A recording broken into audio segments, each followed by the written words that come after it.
empezar con una pregunta. ¿Usted en algún momento ha necesitado ánimo? Que le animen. Yo creo que sí. Pero ¿no le ha pasado que también en vez de recibir ánimo o una palabra de ánimo, recibió una palabra de juicio o una palabra negativa? ¿No le ha pasado? A mí me ha pasado. Y no podemos negar que estamos en un momento donde, bueno, la gente, no todos, por supuesto, pero muchas personas son como negativas, todo es negativo, todo está mal, y siempre vemos, bueno, sí, la pasamos bien, pero siempre hay un pero, entonces no terminamos siendo, o no somos conformes, siempre terminamos siendo inconformistas, y eso no nos permite, pues, de alguna manera ser felices. Hace como 2 semanas, yo hice un cruce, entiendo yo que fui el que me equivoqué, no respeté un cel al paso. Me voy a culpar porque normalmente eso no se ve. Siempre cuando contamos estas cosas, es que aquel se metió, no sé qué, no, yo me equivoqué. Pero a mí lo que me sorprendió no fue que yo eso me sorprendió que yo me equivoqué porque me vivió equivocado. Lo que me sorprendió es todo el odio y la rabia que esta persona descargó sobre mí. Yo bajé la ventanilla y lo dejé que fluyera. El Señor necesita desahogarse porque si no me dice todo esto, ese Señor se va a morir. Al mínimo se muere. Yo le voy a hacer un favor a él. Descárguese, venga, con fuerza y con ánimo. Y yo cargaba el coche de la empresa y todo uniformado. Y yo, bueno, pobre empresa, va a quedar un poco. Estos trabajadores. El tío me dijo, ¿verdad? Que a mí nunca me le he insultado tanto en la vida. O sea, ni tú, cariño. No, tú nunca me has insultado. Pero yo lo que pude notar, que en líneas generales la sociedad necesita de eso. La sociedad no tiene paz. Porque sí, él podría tener toda la razón del mundo. Pero en el sentido, ¿pero por qué tanto odio con un ser tan inofensivo como yo? O sea, ¿qué le pasó? Y no por señalar, porque yo creo que aquí todos en algún momento nos hemos enfadado, obviamente. Pero sí es cierto que tú ves en otras personas que están como su segundo apellido es negatividad, rabia, rencor, odio, toda una mezcla allí que por supuesto no hace bien al corazón, que por supuesto hace mucho daño. Y qué bonito cuando usted ve a una persona que está alegre, que sonríe, que por el hecho que, bueno, no esté de cumpleaños no, pues también, por cierto, tenemos 2 cumpleaños hoy, Karina y...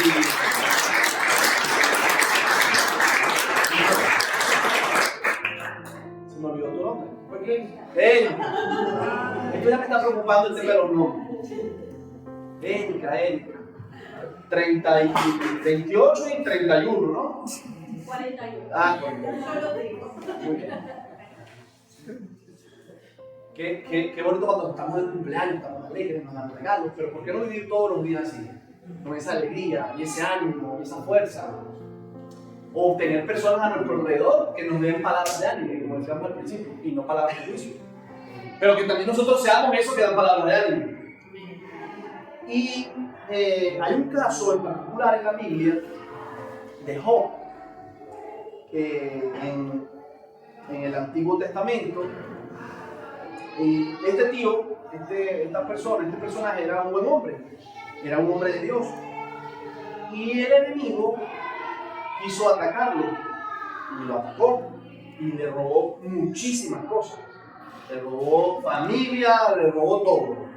Hago un pequeño resumen y parafraseo. Mucho, le robó mucho. Le hizo mucho daño.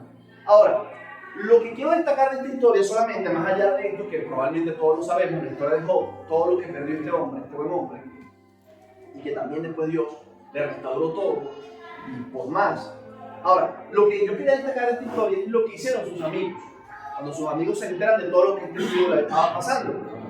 Y dice el texto que sus amigos se levantaron y dijeron, recuerden, perdió familia, perdió ganado, perdió todo, quedó sin nada. se enfermó gravemente, todo, ¿vale?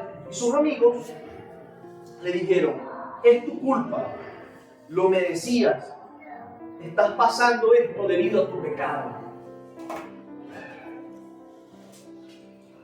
Con amigos así que quieren enemigos. Esos eran los amigos. Imagínense los enemigos de Job. Tú y yo no podemos ser ese tipo de amigos.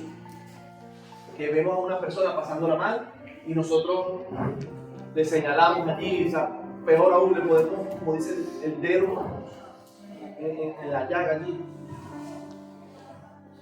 Como decía, este hombre perdió todo, salud, familia, riqueza. Y cuando más necesitaba el apoyo, cuando más necesitaba, llegaron sus amigos, pero no a consolarlo, sino a acusarlo. Dice Job 4 del 7 al 8.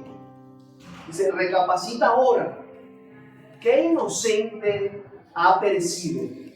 Los que siembran mal, eso cosechan. Los que siembran mal, eso cosechan. Qué terrible. Lo juzgaron sin conocerlo, sin saber nada, porque realmente el tío no había hecho nada. Te vuelvo a preguntar, ¿te gustaría tener al lado tuyo personas que te den ánimo o que en momentos difíciles te señalen, te juzguen, te den patadas? Todos queremos, obviamente, personas buenas, ¿no? Ahora, Proverbios 18:21 dice que la lengua tiene el poder de la vida y de la muerte.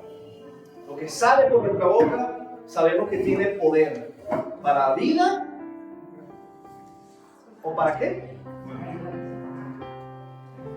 Y volviendo a la historia de Job, sus amigos lo trataron como si fuera culpable. Ahora, yo me pongo a pensar en ese momento qué duro debe ser.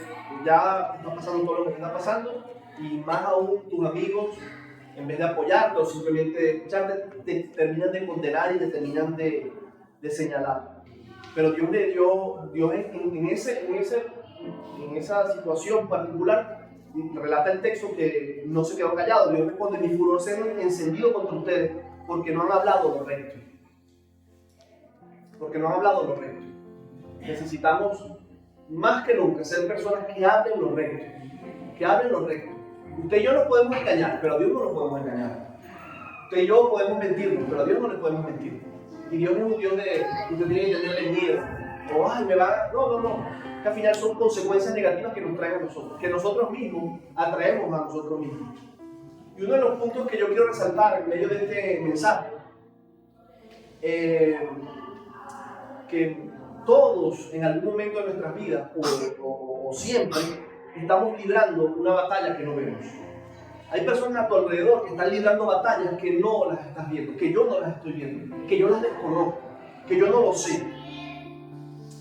Job 14:1 dice, el hombre nacido de mujer, corto de días y hastiado de sinsabores. Todos los días vivimos luchas, vivimos procesos, vivimos problemas que tal vez no lo demostramos.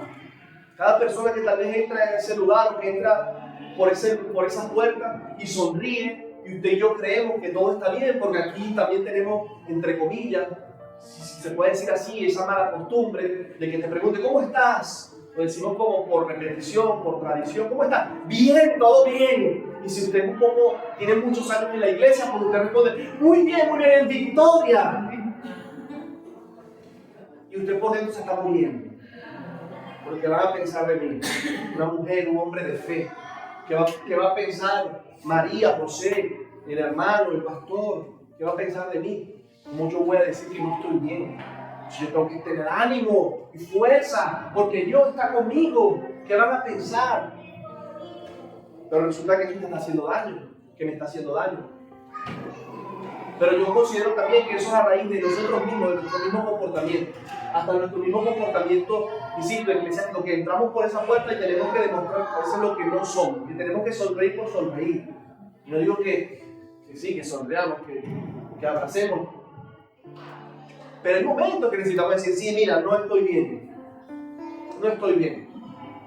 Y por eso, desde el otro lado de la vida, nosotros tenemos que tener misericordia y ojos de amor contra esas personas que tal vez como esa señor que yo comentaba, que me insultó y me dijo de todo en el coche. Yo en ese momento, yo no me quiero presentar aquí como que, ay, no sabes, tú sí eres buenísimo. No, no. Yo creo que no tenía fuerza, no había tomado café, no le había porque no tengo ganas. Pobre, déjame que se desahogue. Pero a veces no es así. Sí, él me gritó más. Pues bueno, yo también. Yo me conozco más que tú. Pero, ¿qué estará pensando? Realmente, ¿qué es lo que está viviendo ese hombre? ¿Qué es lo que le está realmente pasando a ese hombre para responder de esa manera? ¿Qué es lo que realmente esa persona que tal vez entra sonriendo, pero que tiene por dentro? ¿Qué lucha está viviendo? Y tú y yo somos muy fuertes, muy duros y no hacemos nada por él. ¿Ustedes se recuerdan del actor Robin Williams? Ese famoso actor que terminó tristemente, lamentándolo mucho, suicidándose. Y un tío que siempre sonreía. ¿Quién iba a pensar? Eso a mí me tomó por sorpresa. ¿Cuántas películas no vimos de ese señor? De ese tío.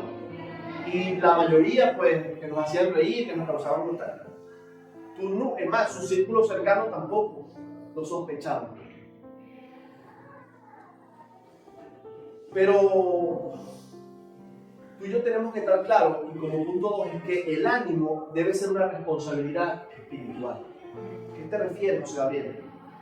Hebreos 13:12 nos dice lo siguiente: cuídense, hermanos, de que ninguno de ustedes tenga un corazón pecaminoso o incrédulo que los haga apartarse del Dios vivo. Dice el versículo 13. Más bien, mientras dure ese hoy, anímense unos a otros cada día, para que ninguno de ustedes se endurezca por el engaño del pecado. El ánimo, querida iglesia, no es una opción, es un mandato. Lo vuelvo a repetir, el ánimo no es una opción, es un mandato, es una herramienta, que evita que el corazón se endurezca. ¿Cómo se hace eso, José Gabriel? ¿Cómo se anima a alguien? Leamos en Proverbios 18:21, la muerte y la vida están en el poder de la lengua. Lo que usted diga puede levantar una fe dormida o aplastar un corazón débil. Lo que yo le diga a usted en algún momento determinado puede animarlo, igualmente a mí, usted a mí, pero también puede derribarlo, puede destruirlo. Y aquí el texto me enseña, anímense los unos a los otros, no simplemente cuando el Espíritu me diga o cuando me provoque, no, dice diariamente. O sea, pero eso es como que, eso es mucho ánimo. ¿Cómo vamos a estar dándonos ánimos a cada momento, a cada tal? Si nos animamos unos a otros diariamente, el texto nos enseña que ninguno de ustedes se endurecerá por el engaño del pecado. Dice, más bien, anímense, porque ninguno de ustedes se endurecerá por el engaño del pecado. ¿Qué es lo que el pecado hace? Fíjense cómo animarnos no solamente por palabras y ya, nos aleja, nos aleja de alguna manera también del pecado. Y miren, ¿qué es lo que el pecado hace? Miente, distrae, destruye, derriba. El pecado te dice lo que no tienes.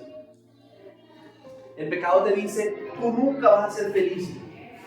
Tú nunca vas a dar la talla, tú nunca vas a llegar allí. El enemigo no quiere que te levantes. Yo no sé usted, pero yo lucho día a día, o cada 2 días, si no quiere que son exagerados, con el desánimo. A veces hay voces en nuestra cabeza que nos dicen, tú no puedes, tú no lo vas a lograr, tú estás loco, estás perdiendo el tiempo, no vas a poder rescatar a tu familia, tu hijo está en rebeldía, no lo puedes controlar, eso es por tu culpa, etcétera, etcétera, etcétera. Voces en nuestra mente que nos hacen daño. Por eso insisto, y el texto nos habla de animarnos unos a otros. Animarnos unos a otros. Me contaba un amigo el día de la inauguración que él pasó todo el evento, toda la actividad con voces en su mente. Que él pensaba y él decía, José Gabriel, yo tenía voces en mi mente que se iba a caer el proyector, que se iba a caer el techo, que el enemigo se iba a burlar porque yo eso lo hice y se iba a burlar de mí. No fue Natanael el que me dijo eso. ¿Sabe por qué él no fue? Porque él sabía lo que había hecho ahí. Él sabía que eso está bien hecho. Bueno, eso fue lo que me dijiste. ¿Quién fue? Y él me decía, yo estaba preocupado porque yo creo que ese proyecto se va a caer, se va a caer, no se va a caer. Pero eran esas voces de desánimo que venían a entorpecer y a desviar. Insisto, por eso es que cuando yo hablo, el texto nos habla de ser animadores, de animarnos unos a otros, alguien me puede decir, y es válido, oye, pero es que yo no nací con eso. Yo para darle ánimo a otra persona, yo para eso no sirvo. Yo soy muy negativo, que yo voy a estar dándole palabras de ánimo a otra persona. Yo no sirvo para eso. Sí, pero es como que no necesariamente es un don natural. Yo también lo puedo ejercer. Cuando tú te montaste por primera vez en una bicicleta, te caíste. La gente que aquí no sabe conducir bicicleta, ¿no? Bueno, téngalo por tarea. 1000 cosas antes de morir, aprender a conducir bicicleta. Claro que nos caímos, yo sabrá Dios cuántas veces me caí. Es más, vamos a lo más básico, cuando empezamos a caminar. Probablemente usted no se recuerda. Pero que se cayó muchísimas veces. Y hoy en día, ¿sabe caminar?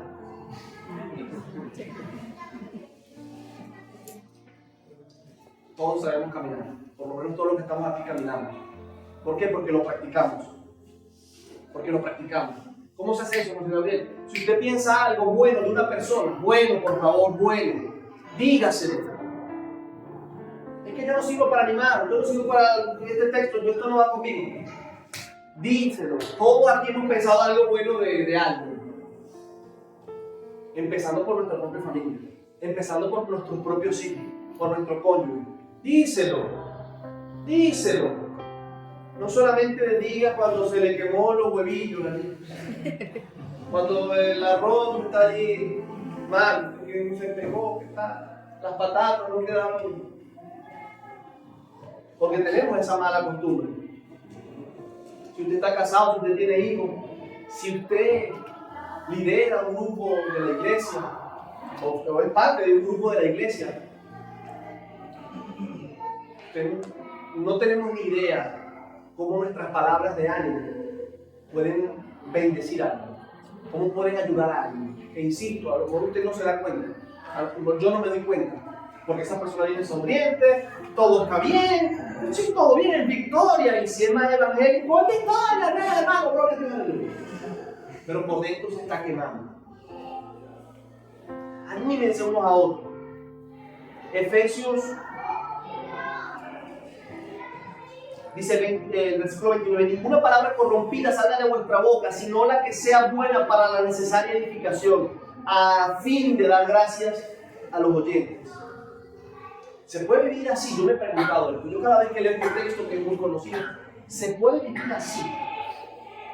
¿Se puede vivir de manera que ninguna palabra de nuestra boca sea corrompida, sea mala, sea negativa? ¿Se puede vivir así? No. Es difícil. Yo creo que no es imposible. Hay que ejercitar.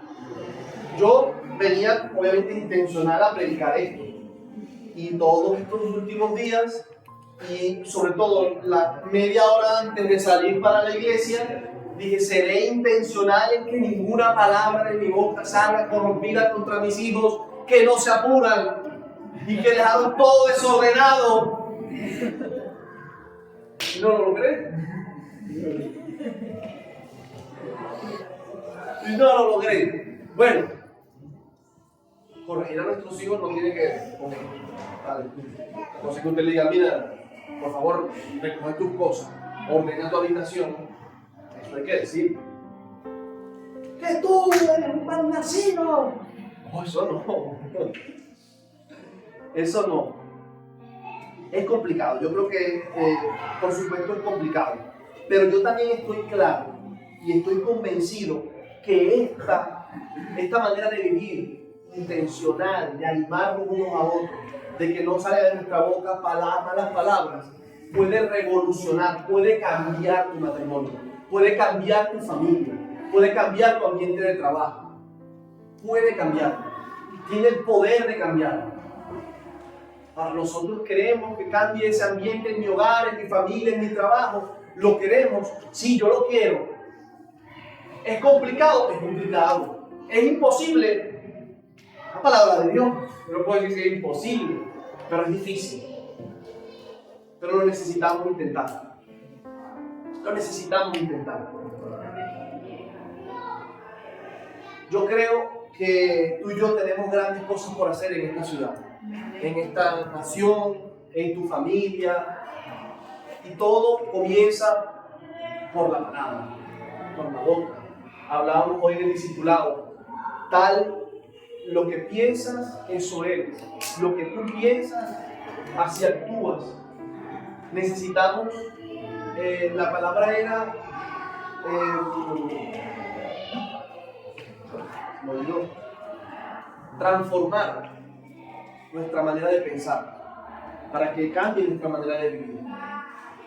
Pero si siempre nos enfocamos en el lado negativo, si siempre solo vemos lo malo de María, de José, de Pedro, si nos cuesta decir palabras bonitas contra mi hijo, contra mi vecina, aunque ella no se deje querer, aunque ese prójimo no se deje querer, esa vecina que me toca las narices, pero igual tengo que querer.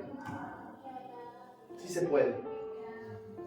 ¿Y qué pasa cuando nadie te anima? Porque resulta que a ti nadie te anima. A ti nadie te da palabra. Porque bueno, por diferentes razones, no voy a entrar en detalle. Hay un texto que también nos enseña,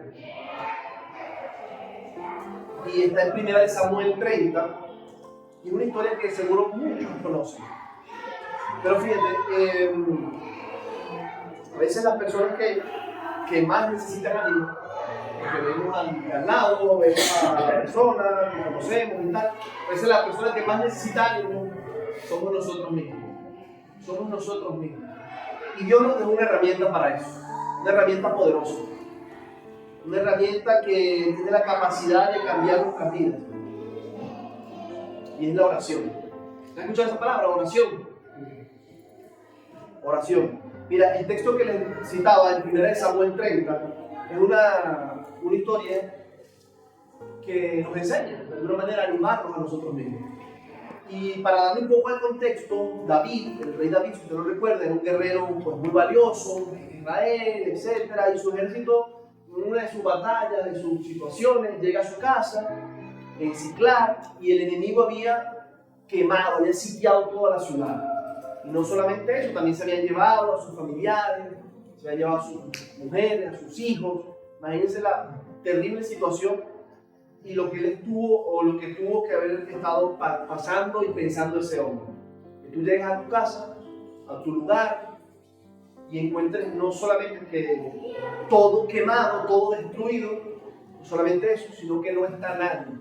Se los llevaron, se encontraron, tus hijos, tu familia, no solamente la tuya, sino la de todos los guerreros que los estaban acompañando.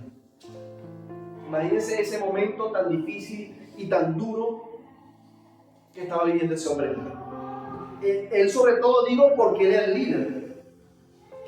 ¿Y qué pasaba con el resto de los guerreros y el resto de los hombres que estaban allí? Lo culparon.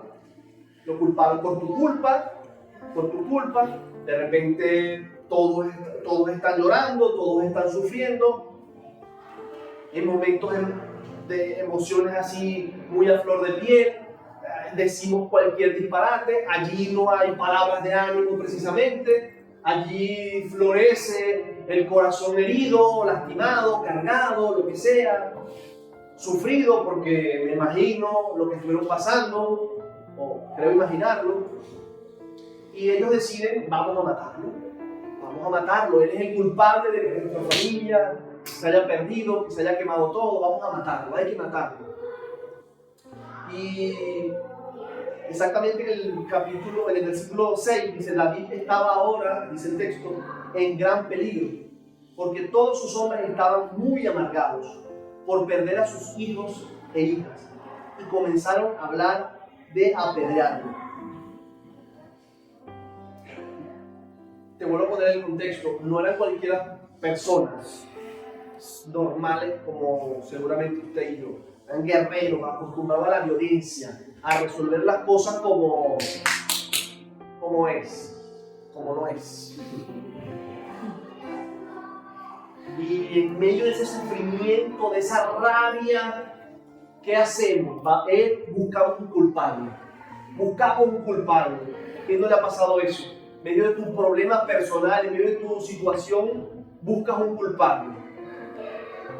Te quieres desahogar, te quieres descargar contra alguien. Se nos olvidó totalmente lo que hablamos al principio, palabras de ánimo, de fuerza, de fortaleza. No.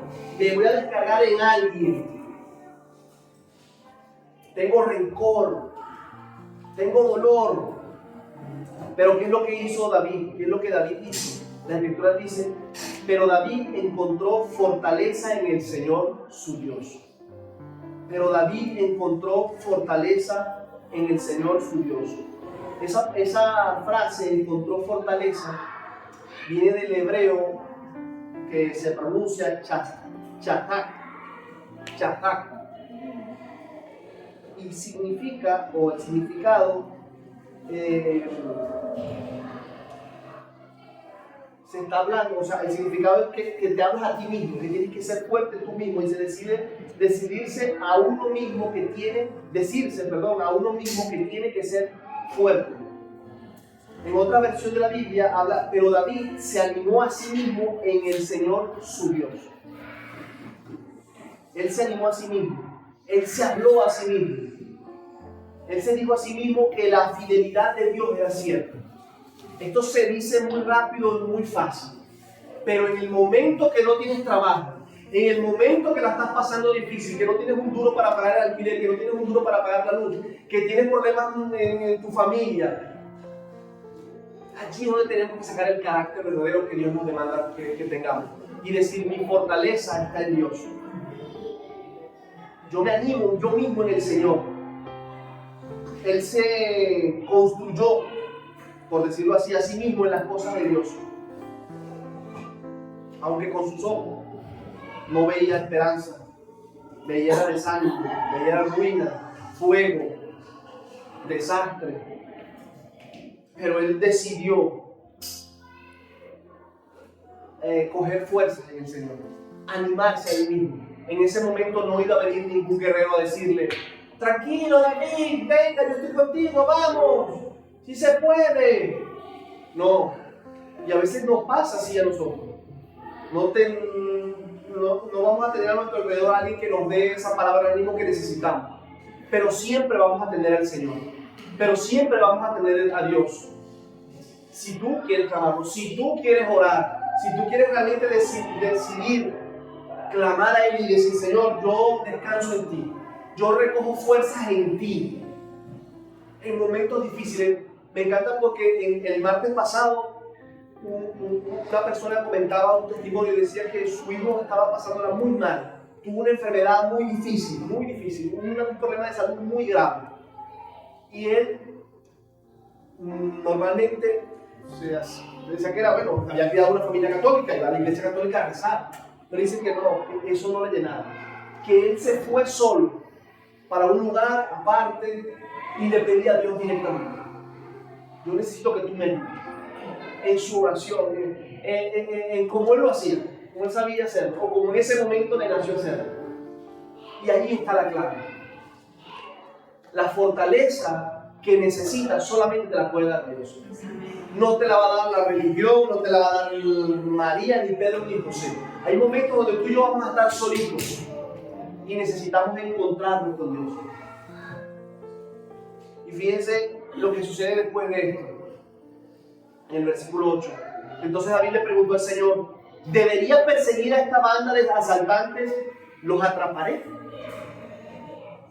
Y el Señor le dijo, sí, ve tras ellos, seguramente recuperarás todo lo que te quitaron. La pregunta es, ¿cuándo fue que esta palabra de victoria, porque esta palabra que Dios le da es una palabra de ánimo, de esperanza, ¿cuándo fue que esta palabra de victoria vino? ¿Cuándo fue que esta palabra de victoria, de ánimo, vino a David? Y esta palabra vino después que él mismo se animó, que él mismo oró, que él mismo tuvo y se apartó, como nos contaba ese compañero, que él mismo se apartó y dijo, clamé a Dios. y Dios le dio la respuesta. La pregunta que yo te hago hoy para ir terminando: tu diálogo interno, hasta tus oraciones privadas, internas, ¿son palabras de vida? ¿Son palabras de fe? ¿O son palabras de muerte y desesperanza? Es una pregunta que nos tenemos que hacer cada uno de nosotros. En momentos difíciles, que no veo la luz, que no veo la esperanza, ¿qué estoy yo conversando? ¿Qué yo estoy hablando? ¿Qué está saliendo por mi boca? Insisto, a pesar de que no veo que la cosa va bien, que no veo que los resultados están yendo. Yo no sé si a usted le pasa, pero las palabras positivas son tan difíciles de recordar. En cambio, las palabras negativas es al revés, son difíciles de olvidar. A que cuando alguien le dice algo malo o le critica algo por razón o sin razón, usted ahí lo puede mantener mucho tiempo ahí en su mente, en su corazón. Pero cuando le dicen algo bueno, bonito, eso se puede olvidar más rápido. O tal vez le dicen muchísimas palabras bonitas, pero con que le digan una negativa, usted se queda con eso. ¿Cómo sonó la alabanza? Oh, sonó muy bonito.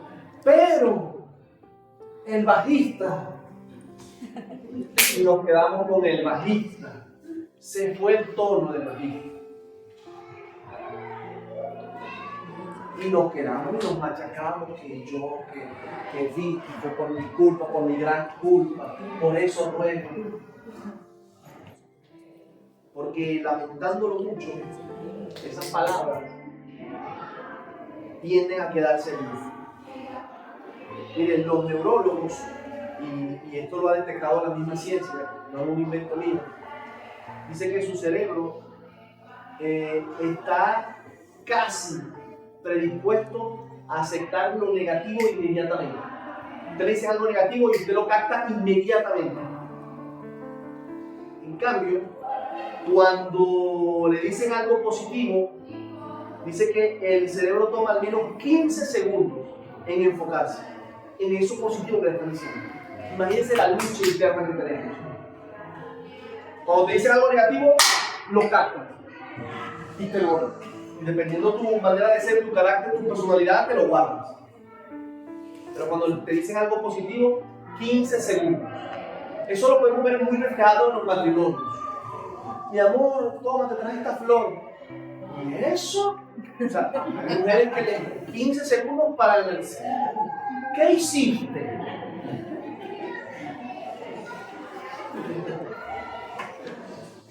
Entonces cuando pasan esos 15 segundos, vale, gracias. Yo lo vi, cuando yo leí, yo lo vi así. Y ese milagro. ¿Qué está pasando? ¿Qué quieres? ¿Qué quieres? Lo que tenemos hijos también lo vemos así. Mi hija cuando quiere que le compre algo, eso viene de mil amores, papá, te quiero y te amo. Yo obviamente ya yo sé por dónde va la cosa. Y está ahorita en la preadolescencia, adolescencia. Pues ahora tiene una aplicación de Shein y no va a buscar la ropa a ella.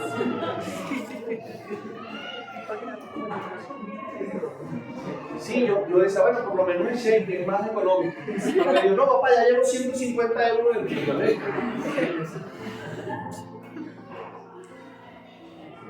tan difícil recordar algo positivo. Es tan difícil olvidar algo negativo. Es por lo que vemos que David se animó a sí mismo, se habló a sí mismo, se predicó a sí mismo, se levantó a sí mismo en el Señor. En el Señor. Porque aquí no podemos hablar de usted y yo tenemos la fuerza para hacerlo. No, yo creo que vamos a fracasar. El Salmo 42 es un salmo muy terapéutico.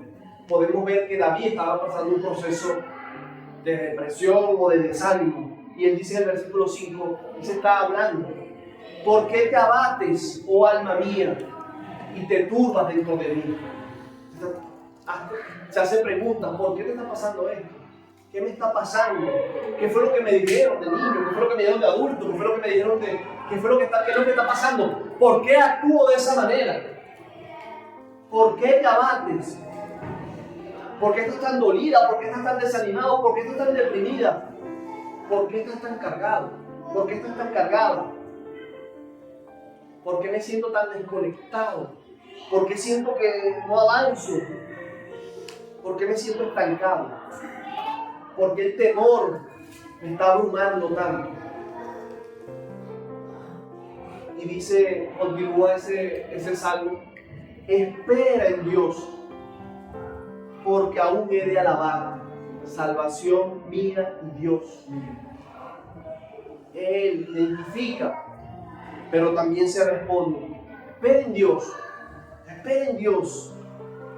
Se predicó a sí mismo, pon tu esperanza en el Señor, pon tu esperanza en el Señor. Claro que nos gusta poner nuestra fe, nuestra esperanza en el salario, en el trabajo. Claro que necesitamos trabajo, claro que necesitamos un trabajo, pero tu sustento no es ese trabajo. Yo creo firmemente que tu sustento solamente viene de Dios. Mira, a veces usted puede ganar mucho, pero está vacío por dentro. No hay dinero que pueda pagar eso. ¿Usted cree que, citamos al principio de ese buen actor, Robin Williams, tendría problemas de dinero? Yo creo que no. Yo creo que sus problemas no eran de dinero. Yo definitivamente creo que no.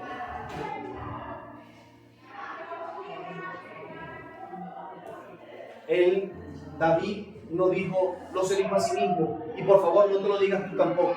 No vas a poder, no lo lograrás, no tienes lo que necesitas para alcanzar esto que sueñas. Y yo no estoy hablando aquí de palabras vacías de ánimo, son palabras bíblicas. La Biblia es un libro bíblico que tiene promesas hermosas que a día de hoy nos ayudan y nos bendicen. Más allá de positivismo y el tema de las palabras que tú dices y regresas. No. Estas son promesas de Dios. Recuperaré mi hogar, recuperaré mi familia. El Señor me va a ayudar. Cuando esa voz te diga que estás derrotado, tus relaciones se van a quebrar, se va a caer el proyector. Dios está trabajando en mí. No, yo no acepto esa voz, porque esa voz no viene de Dios. Dios está trabajando en mí. El proceso que estoy viviendo, el proceso que estoy en medio, Dios me está ayudando a ser mejor. No lo veo, no lo entiendo, pero Dios está conmigo. Que sí, pero Dios me ayuda, Dios me fortalece. En Él pongo mi esperanza. En Él pon tu esperanza, iglesia. En Él, solamente en Él. ¿Cuántos problemas, cuántas situaciones tenemos hoy en día? Pero necesitamos predicarnos. Dios es mi proveedor. Dios es mi proveedor. A veces el mejor predicador y la mejor palabra que tú necesitas escuchar y que yo necesito escuchar es a mí mismo. A mí mismo a través de su palabra. Necesitamos declarar lo que Dios dice de mí. La fe dice el texto que viene por el oír. Y el oír la palabra de Dios. Y no solamente oírla, obviamente declararla, creerla. Soy amado por Dios, soy perdonado. Necesito pelear, sí, pero creyendo que ya Dios me dio la victoria. No peleo desde la derrota, peleo desde la victoria. Y en el nombre del Señor, en el nombre de Jesús conquistaremos. En el nombre del Señor avanzaremos. En el nombre del Señor lo haremos. En ese matrimonio que tal vez está quebrantado, que está luchando, lo haremos. ¿Cómo? Con la ayuda de Dios. Y si cambio palabras, un pequeño cambio. Si cambio palabras, dice Romanos, y Él es Dios, Romanos 15:5, y Él es Dios de la paciencia y de la consolación. ¿Necesitas consolarte? El Espíritu Santo es nuestro gran consolador. Es nuestro gran consolador. ¿Está por ahí la pianista? Sí. Para terminar, ¿quién necesita ánimo hoy? ¿Quién necesita ayuda de Dios hoy? ¿Quién necesita empezar a hablar palabras de vida? ¿Quién necesita entregarle su corazón al único que puede levantarlo, al único que puede ayudarlo? Yo creo que todos somos candidatos. Todos en algún momento somos candidatos y necesitamos ser candidatos. Porque sin Dios está difícil que usted y yo podamos alcanzar lo que necesitamos alcanzar, lo que Él nos mandó a alcanzar. Y repito, a lo mejor usted dice, no sé, Gabriel, esta palabra no es para mí porque yo no he pasado por estos problemas. Pero la vida a veces no es tan fácil. La vida es difícil. Y yo prefiero tener las promesas de Dios. Yo prefiero tener el hábito, la costumbre de no confiar en mis fuerzas y en mis herramientas y en mi trabajo y mi dinero, porque eso va y viene. En cambio, mi Dios nunca va y viene. Mi Dios siempre está. Y me da la fuerza, y me da la esperanza que solamente Él me puede dar. Mire, qué bonito y qué especial es una palabra de esperanza. Qué bonito y qué especial es cuando usted está pasando un momento difícil. Usted ve algo y dice, eso me trae esperanza. Mira, ya estoy viendo por allá, ya llega el autobús. Ya está llegando el autobús a tiempo. Y eso te da ánimo, ¿no? No voy a llegar tarde, el autobús llegó. En algo tonto, en algo sencillo, te llena. Oye, me llegó ese mensaje del trabajo que quería. Me llegó esa confirmación de que me dieron la plaza fija. Eso es. O que la cosa va caminando bien. Eso es algo que no tiene palabras. Yo no sé cómo describir eso. Eso es algo que toca el corazón. No sé si hay algo que pueda describir la esperanza. Qué bonita es la esperanza. Pero yo le garantizo que con la palabra de Dios, con las fuerzas que Él me da, esa palabra, esa sensación, esa fuerza, esa fortaleza que me da la esperanza, pues llena. Y así no lo vean, pero yo confío, yo sigo confiando, yo sigo agarrado. Amén. ¿Podemos cantar algo, Dios? ¿Sí? Si tú puedes, donde estás, no quiero que te levantes, si puedes cerrar tus ojos y concentrarte, olvídate del resto del mundo, olvídate de todo, solamente concéntrate allí, sentado donde estás.